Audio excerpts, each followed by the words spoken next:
Hello friends, once again welcome to Tally. So today we are discuss about how to create a new company in Tally Prime. जैसे कि हमने पिछले video में देखे थे कि Tally ERP9 डाटा को Tally Prime में कंफर्टेबल कैसे करें या फिर Tally ERP9 डाटा को Tally Prime डाटा में अब माइग्रेशन कैसे करें। ठीक है, अभी हम देखेंगे Tally Prime में हम एक न्यू कंपनी कैसे क्रिएट करें। ठीक है, मैं Tally में जाने से पहले आपको एक बता देता हूँ कि आप अगर Tally Prime को सही से सीखना चाहते हैं तो वीडियो को शुरू से लेकर एंड तक जरूर देखें और मेरे चैनल को सब्सक्राइब करना ना भूलें। ठीक है, तो आइए अभी शुरू करते हैं Tally Prime में हम एक न्यू कंपनी कैसे क्रिएट करते हैं। अब ये देखिए हम सिस्टम पे आ गए। मैंने पहले ही आप Tally Prime को ओपन करके रखा हूँ, मतलब मिनिमाइज करके मैं उसको ओपन कर देता हूँ। ये देखिए हमारा Tally Prime अभी ओपन हो गया है। तो क्या है कि आपको Tally Prime को ओपन करते ही आपको ये वाला विंडो आएगा। ठीक है, तो यहाँ पर क्या क्या ऑप्शन दिखा रहा है, जैसे कि हम जानते हैं अभी हमारा आज का टॉपिक है मतलब हम Tally Prime में एक न्यू कंपनी कैसे क्रिएट करें। ठीक है, तो क्या दिखा रहा है कि पहला वाला ऑप्शन देखिए यहाँ पर लिखा आ रहा है कि क्रिएट कंपनी। ठीक है, तो नीचे आपका है सिलेक्ट रिमोटली कंपनी और रिमोट कंपनी, फिर आपका स्पेसिफाई पाथ दिखा रहा है और फिर आपको नीचे दिखा रहा है कि सिलेक्ट फ्रॉम ड्राइव। ठीक है, तो मैं एक एक करके बताता हूँ ये मतलब ऑप्शन क्यों है। तो पहला वाला ऑप्शन जो है क्रिएट कंपनी, मतलब आप एक न्यू कंपनी क्रिएट करना चाहते हैं तो ये क्रिएट कंपनी में एंटर प्रेस करके आप एक फ्रेश कंपनी मतलब क्रिएट कर सकते हैं। ठीक है, और जो सेकंड वाला ऑप्शन सिलेक्ट रिमोट कंपनी, तो आपको जैसे पता होगा आपको Tally ERP9 में जैसे आप रिमोटली कंपनी से मतलब किसी दूसरे सिस्टम पे एक्टिव करके और एक क्लाइंट सिस्टम में हम रिमोटली Tally को चला सकते हैं। तो ये वाला वही वाला ऑप्शन है। तो इसके लिए मैं एक दूसरा वाला वीडियो बना दूंगा आपके लिए। ठीक है, और ये स्पेसिफाई पाथ दिखा रहा है। मान लो कि आपका डाटा पहले से है Tally ERP9 का, तो आप ये स्पेसिफाई पाथ करके उसी डाटा का पाथ को यहाँ पर पेस्ट कर सकते हैं। ठीक है, तो ये थर्ड वाला हो गया। तो आपका ये सिलेक्ट फ्रॉम ड्राइव, मान लो कि आपका कौन सी ड्राइव में आपका Tally का डाटा है, मतलब पुराना वाला Tally का डाटा Tally ERP9 का, तो इसी में आप एंटर प्रेस करके उसी फोल्डर में जाके उसी का पाथ को आप मतलब इस पे कॉन्फ़िगर कर सकते हैं। ठीक है, तो ये हमने पिछले वीडियो में देखे थे मतलब कैसे डाटा को कॉन्फ़िगर करना है, कैसे माइग्रेशन करना है। तो आज का टॉपिक है हमारा क्रिएट कंपनी, तो इसलिए हम क्रिएट कंपनी में ध्यान देते हैं। तो ये अभी देखिए मैंने क्रिएट कंपनी में मतलब मेरा कर्सर है, अभी देखिए येलो वाला कर्सर। तो मैंने क्या कर रहा हूँ, मैं इसको ऊपर एंटर प्रेस कर रहा हूँ। ठीक है, मैंने अभी एंटर प्रेस कर लिया। तो एंटर प्रेस करने के बाद क्रिएट कंपनी पे तो मेरा क्या आ गया, देखिए ये कंपनी क्रिएशन स्क्रीन आ गया। ठीक है, कंपनी क्रिएशन विंडो आ गया मेरा। तो आपको ऐसा ही कुछ दिखाएगा आपको कंपनी क्रिएशन स्क्रीन में। तो मेरा पहला वाला ऑप्शन क्या दिखा रहा है कि कंपनी डाटा पाथ, जो कि Tally ERP9 में डायरेक्टरी लिखा आ रहा था। तो कुछ लोगों को पता नहीं चल पाया होगा कि डायरेक्टरी क्या है, ये मतलब उसको कंफ्यूज हुआ होगा। तो ये देखिए अभी इजी में आपको दिखा दे रहा है कि कंपनी डाटा पाथ, मतलब ये पूछ रहा है कि आपका कंपनी का डाटा पाथ क्या आप यहाँ पे रखना चाहते हैं। तो अभी मेरा Tally Prime डाटा मतलब मैं ये पहले से कॉन्फ़िगर करके रखा हूँ। अगर मान लो कि आपका और कोई ड्राइव है तो आप चेंज भी कर सकते हैं। कि कैसे चेंज करेंगे, तो इसके ऊपर मैंने अभी कर्सर दबाया तो आपको ये देखिए राइट साइड में आपका आ गया। तो आप यहाँ पे स्पेसिफाई पाथ कर सकते हैं। जैसे कि आपको मालूम हो स्पेसिफाई पाथ करने से आपको मैनुअल एक पाथ को कॉपी करके यहाँ पर डालना पड़ेगा। ठीक है, तो आपको ये पता होगा, पता हुआ होगा, मैं इसको पिछले वीडियो में भी बताया था आपको। तो सेकंड में क्या है सिलेक्ट फ्रॉम ड्राइव, जैसे कि अभी मैंने आपको दिखाया सिलेक्ट फ्रॉम ड्राइव करने से आपको कौन सी ड्राइव में डाटा पाथ को सेव करना है वो वाला दिखा देगा। ठीक है, तो मैंने स्किप कर लेता हूँ क्योंकि मेरा ऑलरेडी से मतलब डाटा सही लगा है। ठीक है, तो मैंने स्किप कर लेता हूँ, फिर से क्रिएट कंपनी में जाता हूँ। ठीक है, अभी क्या आ गया मेरा कंपनी नेम, मतलब आपको ये पूछ रहा है कि आपका कंपनी का नाम क्या देना चाहते हैं, यहाँ पर देना पड़ेगा। तो मैंने अभी दे देता हूँ मेरा कंपनी का नेम।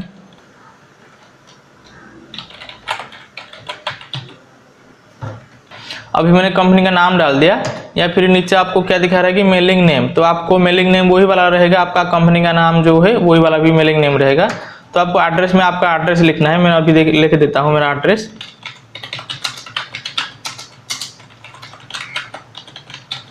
ठीक है, मैंने एड्रेस लिख लिया।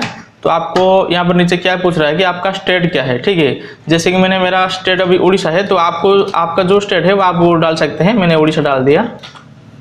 अभी मैंने उड़ीसा डाल दिया। वो नीचे देखिए कंट्री ऑटोमेटिक वो इंडिया आ गया है। ठीक है, ऑटोमेटिक वो पहले से था इंडिया। आपका जो भी है यहाँ पर राइट साइड में आपको दिखाएगा लिस्ट। ठीक है, तो यहाँ से आप चूज कर सकते हैं। तो मैंने अभी डाल दिया। यहाँ मेरा पिन कोड भी डाल देता हूँ।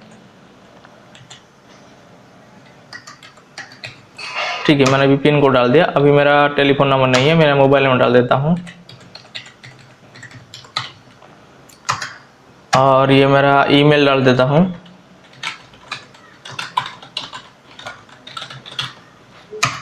अभी मेरा वेबसाइट तो नहीं है, मैं आप अगर आपका वेबसाइट है तो डाल सकते हैं।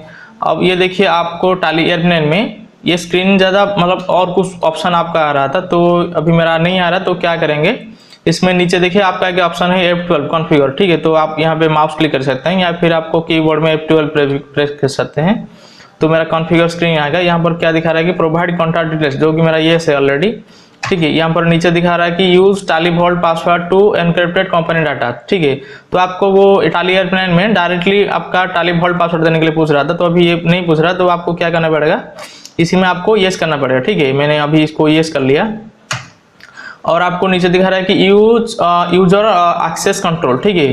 तो आपको पासवर्ड देना चाहिए या नहीं देना चाहिए वो पूछ रहा था आपको टाली एयरप्लेन में। तो ये आपका F12 में ये ऑप्शन है, मतलब हम जैसे कंपनी का यूजर आईडी और पासवर्ड देते हैं, तो मैंने इसको येस कर लिया।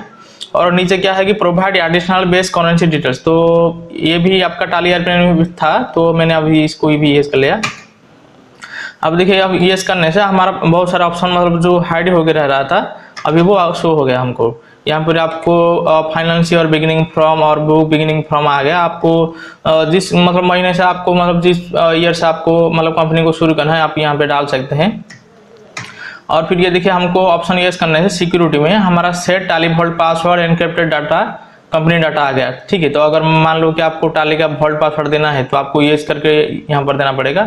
मेरे को अभी मतलब टाली वॉल्ट पासवर्ड नहीं चाहिए, तो मैं इसीलिए इसको नो रख रहा हूँ। यहाँ पर फिर control user access to company data, मैंने इसको येस कर रहा हूँ क्योंकि मेरे को पासवर्ड चाहिए अभी कंपनी डाटा में, ठीक है।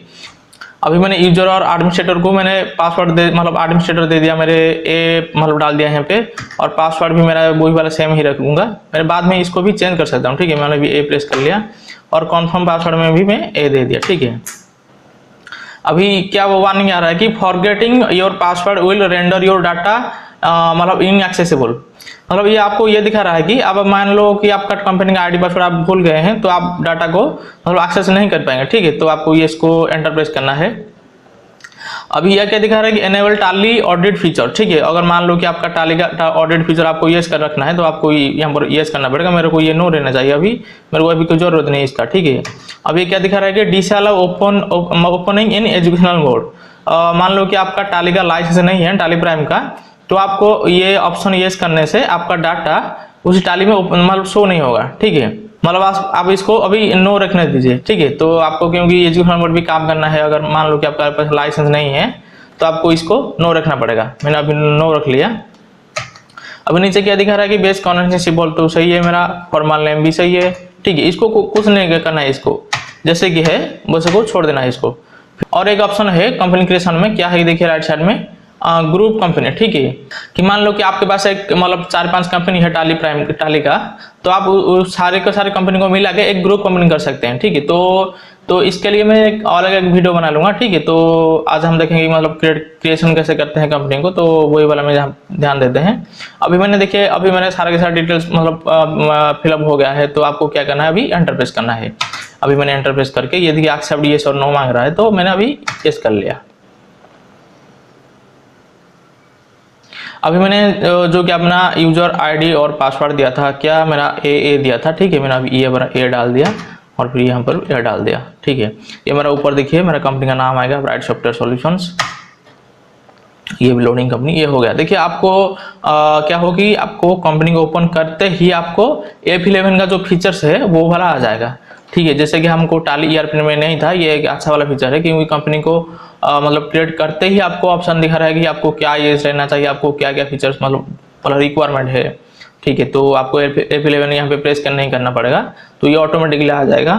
अभी देखिए मेरा आ गया ऊपर क्या लिखा रहा है कि यह company created successful enable the features as for your business need, ठीक है। तो आपको बिजनेस के लिए मतलब कौन सा वाला फीचर अभी रिक्वायरमेंट है, तो आप ये इसको येस नो कर सकते हैं, ठीक है। अभी मेरा शो मोर फीचर्स, मेरा ऊपर देखिए कंपनी ब्राइट सॉफ्टवेयर सॉल्यूशन आ गया, और यहाँ पर क्या आ रहा है कि शो मोर फीचर्स मेरा येस है और शो ऑल फीचर्स मेरा येस है। अगर मान लो कि ये वाला आपको स्क्रीन नहीं दिखा रहा है कि सारे के सारे, तो आपको मान लो कि ये नो ही होगा, ठीक है। तो आपको येस करना पड़ेगा। ये देखिए मैंने इसको नो करते ही मेरे सारे के सारे जो फीचर्स थे एक्स्ट्रा फीचर वो हाइड हो गया है। मैंने इसको अभी येस कर देता हूँ, ठीक है। येस करने से मेरा सारे के सारे फीचर आ गया। तो जैसे कि आपको अकाउंटिंग में मेंटेन अकाउंट्स मेरा यस है, एनेबल बिल वाइज डिटेल्स मेरा यस है, एनेबल कॉस्ट सेंटर मेरा नो है। आपको अगर मान लो कि आपको ये जरूरत है कॉस्ट सेंटर, तो आपको इसको यस रखना पड़ेगा, ठीक है। तो मेरा का सारे सही है, ये वाला जो भी सेटिंग है मेरा अभी सही है। अभी आपको ये देख लेना चाहिए आपको कौन सा वाला फीचर आपकी बिजनेस के लिए अभी रिक्वायरमेंट है, ठीक है। तो मेरा TDS अभी ये वाला देखिए, हाँ ये वाला आपको बहुत इंपॉर्टेंट है। टाली मतलब क्रिएट करते ही आपको टैक्सेशन में आ जाएंगे। अभी enable goods and service tax GST आपको जैसे कि जैसे कि आपको अभी पता है कि आपको GST की बिल ही करना है, तो आपको enable goods and service tax को मतलब ये बाय डिफॉल्ट ये रहता है। तो ये करने से आपको क्या दिखा रहा है कि आपका GST डिटेल्स मांग रहा है, ठीक है। तो आपका स्टेट डाल देंगे, मैंने अभी मेरा स्टेट डाला हुआ है उड़ीसा, क्योंकि मैंने कंपनी क्रिएशन स्क्रीन में मैंने उड़ीसा डाला था, ठीक है। अभी मैंने उड़ीसा सिलेक्ट हो गया। अभी आपका रजिस्ट्रेशन टाइप क्या है, आपका रेगुलर या कंपोजिशन, आपको ये वाला चूज करके डालना है। मेरा अभी रेगुलर ही है, तो मैंने अभी रेगुलर डाल दिया। तो ये देखिए आपका एक्सेस अदर टेरिटरी, तो आपको इसको नो ही रहना दीजिए। तो फिर GST एप्लीकेबल फ्रॉम, आपको मतलब GST कौन सी डेट से आपका एप्लीकेबल हुआ है वो वाला डेट डाल देंगे। तो मेरा अभी GST तो इसके पिछले मतलब पुराना डेट से ही एप्लीकेबल है। तो जबकि मैंने अभी कंपनी शुरू किया हूँ, तो मेरा ये भी डेट भी रहना भी कोई मतलब प्रॉब्लम नहीं है, तो मेरा सेम ही डेट रहेगा, ठीक है। अभी आपका यहाँ पर GST नंबर डालना चाहिए, जरूरी है ये। मेरा अभी मैं डाल देता हूँ कुछ भी GST नंबर,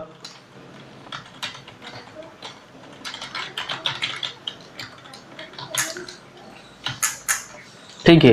आपका मेरा जितने भी GST नंबर है वो पूरे लेने के बाद, और आपका कुछ गलत भी नहीं लेगा, ठीक है। तो मेरा अभी मतलब एक्स्ट्रा कुछ नहीं लेगा। तो जितना भी GST नंबर का आपका है, जो पैन नंबर और आपका स्टेट कोड नंबर और आपका GST का नंबर जो है वो फिलअप होने के बाद आपको एक्स्ट्रा कुछ यहाँ पर नहीं एंटर करने देगा। तो ये जो कि एक अच्छा फीचर है टाली का, ठीक है। तो मैंने अभी एंटर प्रेस कर लिया। यहाँ पर एंटर प्रेस करने से क्या शो हो रहा है कि वार्निंग देखिए, verify the company GST van, ठीक है। तो मैंने क्या कर रहा, अभी मेरा ये गलत नंबर डाल दिया, ठीक है। तो आपको सही नंबर डालने से ये वार्निंग नहीं आएगा। मान लो कि आपने गलती से भी गलत नंबर डाल दिया, तो आपको वार्निंग दिखाएगा। तो आपको इसी में से पता चला जाएगा कि हमारा जो GST नंबर डाला हुआ है वो गलत है, ठीक है। तो आप उसको रेक्टिफाई कर सकते हैं। मेरा पास अभी तो सही वाला नंबर नहीं है, तो मैं इसको एंटर प्रेस कर देता हूँ, ठीक है। तो आपको ये क्या दिखा रहा है कि GST 1 आप मंथली मतलब फाइल करते हैं या क्वार्टरली, तो आपको जो भी आपका है आप दे सकते हैं। मैंने मंथली दे दिया। तो आपका EOA बिल एप्लीकेबल, तो अगर मान लो कि आपका EOA बिल मतलब जरूरत है आपको, मतलब आपका कोई ट्रांसपोर्ट हो रहा है तो आपको EOA बिल करना है आपको गुड्स का मतलब ट्रांसफर के लिए। तो मैंने इसको यस रख लिया। इसका भी एप्लीकेबल डेट मांग रहा है, तो आपको 1/4 ही रहना चाहिए। मतलब जिस दिन से आप कंपनी को क्रिएट कर रहे हैं, मतलब काम शुरू कर रहे हैं, तो उसको रहना चाहिए। मैंने अभी एप्लीकेबल फॉर्म में 1/4/2020 डाल दिया, ठीक है। अभी थ्रेशोल्ड लिमिट इंक्लूड्स आपको क्या दिखा रहा है कि आपका जो EOA बिल है वो इनवॉइस वैल्यू के ऊपर आएगा या किसके ऊपर आएगा वो दिखा रहा है कि, ठीक है। मैंने डाल दिया इनवॉइस वैल्यू। तो थ्रेशोल्ड लिमिट क्या दिखा रहा है कि 50,000 आपको मतलब 50,000 के ऊपर से आपका अगर माल कहीं पे जाता है तो आपको मैंडेटरी EOA बिल लगेगा, ठीक है। तो आपको फ्रेश एंटर प्रेस करना है। या फिर क्या दिखा रहा है कि एप्लीकेबल फॉर्म इंटरस्टेट, तो मान लो कि आपका इंटरस्टेट के लिए आपको एप्लीकेबल करना है, तो इसको यस रखना पड़ेगा। इसमें थ्रेशोल्ड लिमिट भी है, ठीक है। Enable tax liability on advance receipt, तो आपको ये देखिए सारे के सारे ऑप्शन है, इसको कुछ नहीं करना है। इस GST के लिए हमने GST को ठीक से जानने के लिए मैं आपके लिए और एक दूसरा पार्ट बना दूंगा वीडियो का। तो आज हम देख रहे हैं कि टाली प्राइम में कंपनी कैसे क्रिएट करते हैं, ठीक है। मैंने अभी को सारे के सारे बता दिया। तो आपको एंटर प्रेस करके अभी सेव कर देना है, ठीक है। अभी मेरा वही वाला स्क्रीन आ गया, तो मेरा GST सेट हो गया है अभी, ठीक है। तो आपको अगर TDS चाहिए TDS यस कर सकते हैं। अगर आपको enable tax collector source TCS चाहिए तो TCS को भी यस कर सकते हैं। आपको जो भी ऑप्शन चाहिए यहाँ पर है आपका अवेलेबल, ठीक है। तो आप इसको देख के थोड़ा यस नो कर सकते हैं, ठीक है। तो इसी के लिए मैं दूसरा पार्ट भी बना लूंगा, आपको क्या क्या चाहिए क्या क्या नहीं चाहिए, ठीक है। अभी मैंने उसको सेव कर लेता हूँ, एक्सेप्ट यस हो गया। देखिए आप मेरा कंपनी आ गया, ठीक है। तो मान लो कि वही वाला ऑप्शन आपको कैसा लाना चाहिए, मतलब जो अभी कंपनी क्रिएशन के बाद जो आया था हमारा, तो क्या है कि आप कीबोर्ड से F11 प्रेस कर सकते हैं, ठीक है। तो आज हमने देखा मतलब टाली प्राइम में एक कंपनी कैसे क्रिएट करते हैं, न्यू कंपनी। तो नेक्स्ट पार्ट में हम देखेंगे मतलब गेटवे ऑफ टैली में जो भी सारा ऑप्शन है उसका काम क्या है। ठीक है, मैं आपको बारीकी से ही एक एक करके सारे के सारे मतलब ऑप्शन को बताऊंगा। तो आज के लिए इतना ही, मिलते हैं फिर एक वीडियो में। Thank you.